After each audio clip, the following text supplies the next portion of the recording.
Hello again. In the description to this video, I give a link to an extraordinary piece from the Guardian newspaper, which tells us that voters in London and other parts of the country with large numbers of people of ethnic minority origin find the British flag offensive and do not wish to see it. This is summarising the piece, but viewers can click on the link and see for themselves what they make of it. It seems that Labour Party people campaigning for the votes of ethnic minorities are sure that the sight of the Union flag is a put-off for such people and must be avoided at all costs. I find this a bit odd.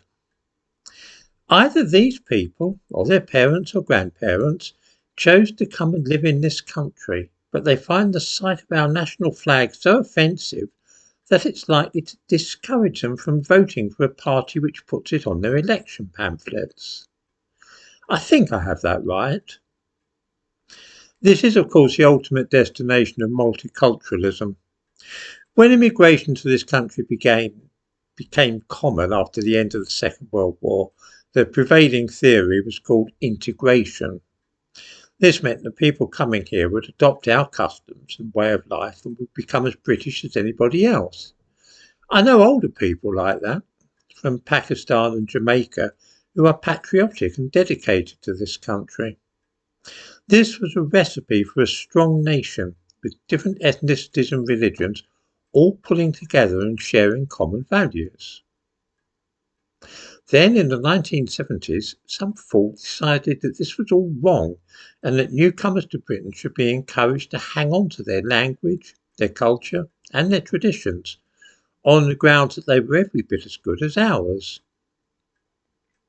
This inevitably caused difficulties, of course, because some of those people came from parts of the world where the traditions included honour killings, bloody vendettas, electoral fraud and political violence, to mention but a few undesirable traditions and customs. Adhering to such customs in Britain was bound to change the nature of some places where a lot of Bangladeshis or Caribbeans settled. Now we are told they are so isolated from the mainstream culture of Britain that even the sight of the Union flag is abhorrent to them and likely to prevent them voting for any party which displays it. Surely I cannot be the only person scratching my head about this.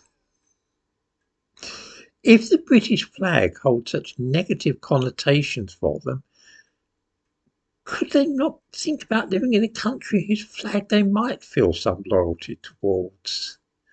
I'm simply ravelling the thread here, and I don't even know if I've correctly understood the article in The Guardian about which I'm talking. Perhaps viewers might want to read the piece for themselves and see what they make of it. It seems that Labour Party activists are simply not prepared to distribute leaflets bearing the Union flag because it's simply so unacceptable to people in London and other areas where a lot of ethnic minority people live.